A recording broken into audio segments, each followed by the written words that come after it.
নমস্কার, সকলকে কৃষ্ণা রান্নাঘরে স্বাগত জানিয়ে আজকে রান্নাবান্না শুরু করব। আর আজকে চলে এসেছি আপনাদেরই অনুরোধের একটা রেসিপি নিয়ে।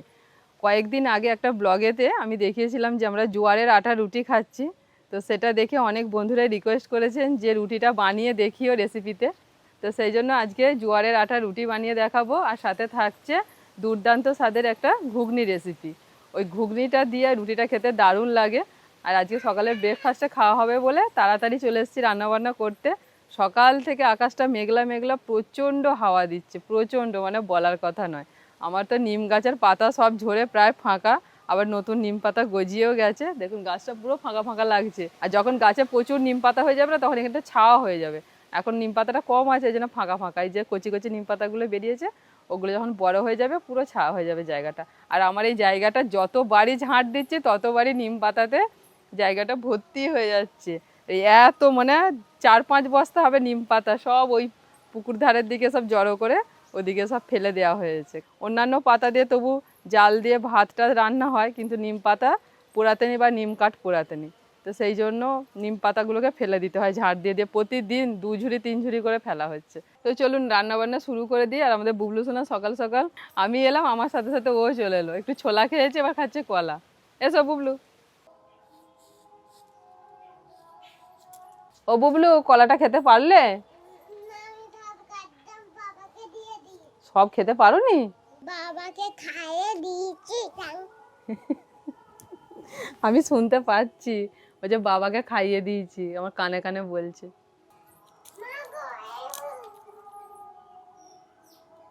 তুমিও দিদির মতো মাইকেল জ্যাকসনের ফ্যান হয়ে গেলে। কই দেখি মাইকেল জ্যাকসনের হাসিটা একবার দাও তো দেখি কেমন। জোয়ারের রুটির সাথে থাকছে স্পেশাল ঘুগনি। তো ছোট ছোট করে আলু কেটে নিয়েছি, একটু পেঁয়াজ কাটবো আর টমেটো কাটবো, একটুখানি আদা রসুন লাগবে আর কাঁচা লঙ্কা চেরা। আমার বুবু আজকে জোয়ারের রুটি খাবে তো, ওর বাবার জন্য প্রতিদিন সকালবেলা জোয়ারের রুটি বানিয়ে দিই। আর বুবলুও কিন্তু ভালোই অভ্যাস হয়ে গেছে রুটিটা খেতে খেতে, ওরও ভালো লেগে গেছে। ঘুগনি হবে বলে রাতের বেলা কলাইটা ভিজিয়ে রেখে দিয়েছিলাম, ফুলে কত বড় বড় হয়ে গেছে দেখুন মটর কলাইগুলো। আমি প্রেসার কুকারে দিয়ে দিচ্ছি সিদ্ধ করার জন্য।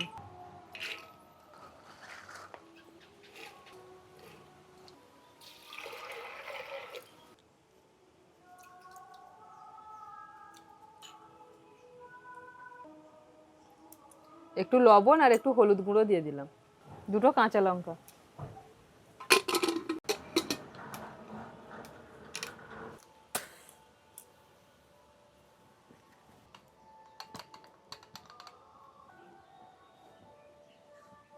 কদিন ধরে এত হাওয়া দিচ্ছে যে উনান ধরানো মুশকিল হয়ে যাচ্ছে। ধরিয়ে দিয়ে যেই এইদিকে ঘুরলাম, আদা রসুনটা বাটবো, আবার নিভে গেল।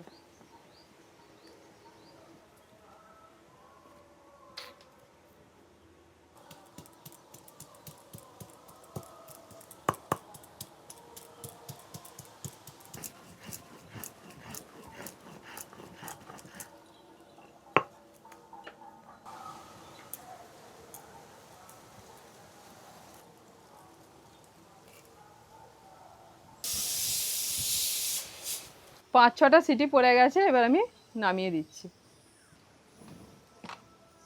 ভাজা মশলাটা তৈরি করব, দিয়ে দিচ্ছি 3টে শুকনো লঙ্কা।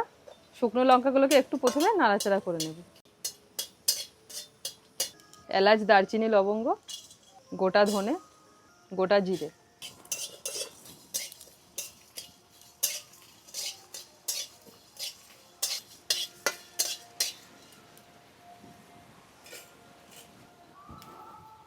তেলের মধ্যে দিয়ে দিচ্ছি একটা তেজপাতা, আলু,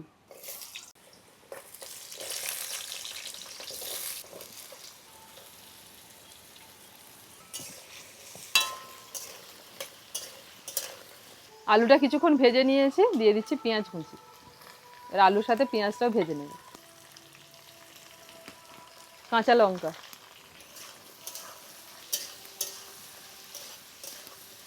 লবণ।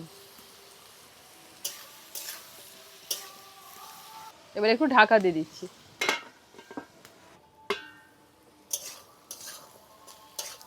আলু আর পেঁয়াজ ভাজা হয়ে গেছে, এবার দিয়ে দিচ্ছি আদা রসুন বাটা।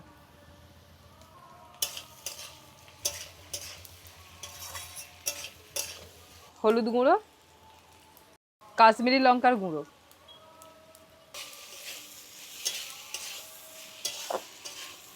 আলুর সাথে সব মশলা ভালো করে কষিয়ে নিয়ে দিয়ে দিচ্ছি টমেটো কুচি।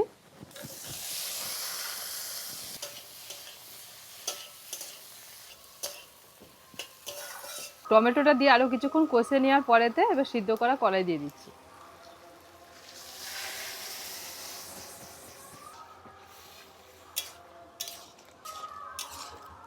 কড়াইটা একটু বেশি করে সিদ্ধ করেছি, তো কড়াই যারা যেরকম পছন্দ করেন সেই রকমভাবে সিদ্ধটা করে নেবেন।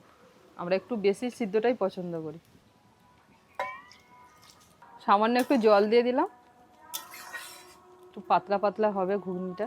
সেই যে স্পেশাল মশলা তখন ভাজলো, মানে এটা মশলা হবে, তখন তো গোটা মশলা ভাজা হয়েছে, একটু গুঁড়িয়ে নিচ্ছি। একটু আগে গুঁড়িয়ে নিলে ভালো হতো গরম অবস্থায়। যা সুন্দর সেন্ট বেরোতে শুরু করেছে, এই সেন্টটা যদি ওই তরকারির সঙ্গে মিক্সড হয়ে যায়, স্বাদ একদম কি বলবো, হাই লেভেলের হয়ে যাবে।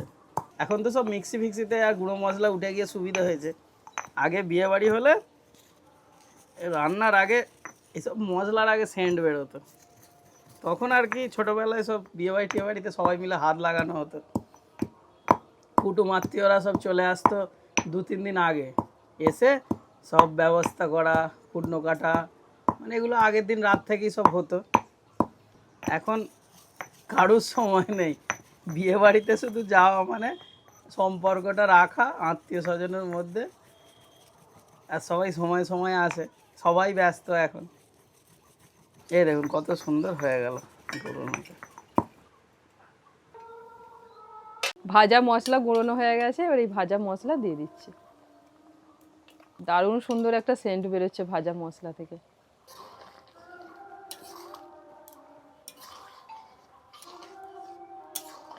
আমাদের জমিতে চাষের ধনেপাতা শেষ হয়ে গেলে কি হবে, মা ঠিক ফ্রিজেতে খবরের কাগজে মুড়ে রেখে দিয়েছিলেন। তো অনেক দিন ছিল ভালো, একটুখানি হালকা যে শুকিয়ে শুকিয়ে গেছে, তো মা বলছেন একটু ঘুগনিতে দিয়ে দাও, এই কটাই আছে, ঠিক আছে দিন বলে নিয়ে এলাম। মায়ের আদেশ। ঘুগনি হয়ে গেল। ঘুগনি তো হয়ে গেল, এবার জোয়ারের রুটিটা করার পালা। আবারও উনানে কড়াই বসিয়ে দিয়ে দিচ্ছি জল, লবণ। 1 বাটি জোয়ারের আটা নিয়েছি, এই আটাটা দিয়েই কিন্তু আমার গোটা 5-7 রুটি হয়ে যাবে। জোয়ারের আটা কিন্তু গমের আটার মতো না, এটা একদম আলাদা, সম্পূর্ণ আলাদা আর ভীষণই খসখসে।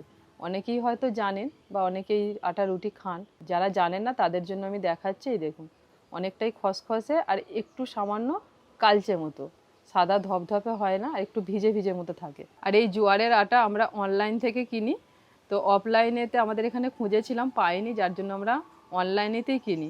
গমের আটা যেমন আমরা ঠান্ডা জলে মাখি, এই আটা কিন্তু ওই রকমভাবে মাখলে একটা রুটিও হবে না। এটার মাখার প্রসেস কিন্তু একদম আলাদা।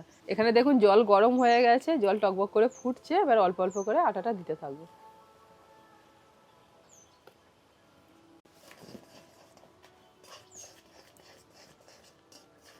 এরকম অল্প অল্প করে দিতে হবে আর এইভাবে মেশাতে হবে। 1 বাটি আটার জন্য আমি 1/2 মগ জল নিয়েছিলাম। মাখতে মাখতে দেখুন ডোটা এরকম শক্ত হয়ে যাবে। এইভাবে করার মধ্যেই কিন্তু ভালো করে মিশিয়ে এটাকে মেখে নিতে হবে, ডোটা তৈরি করে নিতে হবে। আর উনানটা খুব জোরে এসে গেছে, সেজন্য আমি নামিয়ে নিলাম। এই রুটি এতটাই সুস্বাদু, এতটাই খেতে ভালো যে একবার যদি কেউ খান না, তো তিনি আর গমের আটা রুটি খাওয়া ছেড়ে দেবেন, বলবেন এটাই খাবো। প্রচণ্ড গরম, তো এইরকম একটু ঠান্ডা জলে হাত ডুবিয়ে ডুবিয়ে এটাকে আস্তে আস্তে মেখে নিতে হবে।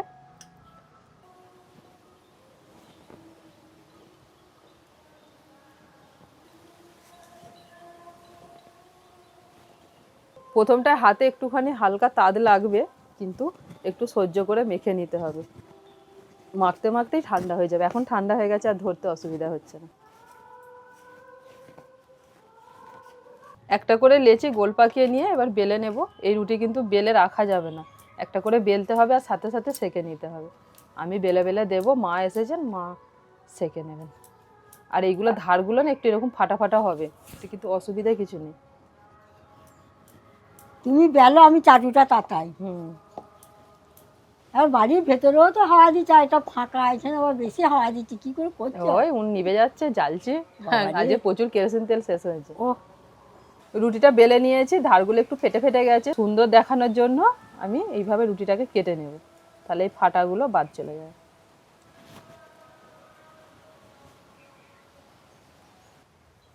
এই দেখুন ধারগুলো কত সুন্দর হয়ে গেল, দেখতেও সুন্দর লাগছে, একটা সুন্দর শেপ দেওয়া হয়ে গেল রুটি।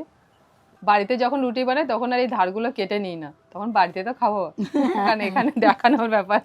হ্যাঁ, সত্যি দেখো রুটিটা কেটে দিল বলে কি সুন্দর দেখতে লাগবে। এই রান্নাটাই যদি এখন বাড়িতে হতো, রান্না করে খেয়ে আমাদের হজম হয়ে যেত। এখানে এখন আর রান্না চলছে এটা সকালের হবে না, দুপুরে হবে, তোমরা আগে ভাত খাবে না। না। কৃষ্ণা আমাকে বেলে বেলে দেয়, আমি তো সেঁকি, এগুলো একটু সময় লাগে। একটা একটা করে সেঁকতে হবে, আর একটু সময় নিয়ে সেঁকতে হবে, উপরটা একটুখানি হালকা পোড়া পোড়া হবে, হ্যাঁ। না হলে ভিতরে কাঁচা থেকে যাবে। এটা কাটলাম না। ঠিক আছে, থাক।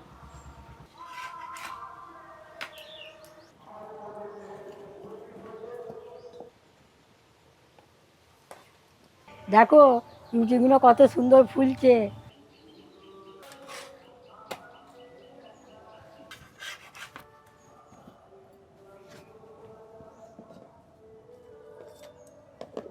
এই রুটি আমি খাই না, এটা ছেলেদের খাবার।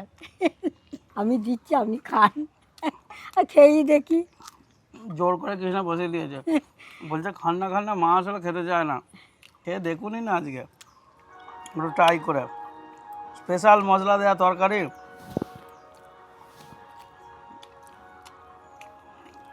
চলবে? হুম ভালোই গো। হুম। অনেকে শুনলে একটুখানি মানে কেমন লাগে, যে এমনি রুটি যেমন খেতে এটা কেমন হবে। এইটার বিশেষত্ব হচ্ছে পাতলা করে একটু করতে হবে, তাহলে খেতে ভালোই হবে। তার সাথে দুটো রুটি যদি কেউ খায়, যে ধরুন একই সাইজের একই পরিমাণের আটার, যদি কেউ গমের রুটি 5টা খায়, তাহলে দুটো খেলেই হয়ে যাবে, এরকম পেট ভরে যাবে। আর তার সাথে যদি এরকম ঘুগনি পাওয়া যায় না, আবার কি দরকার। নরম দেখুন কি সুন্দর ছিঁড়ে গেল।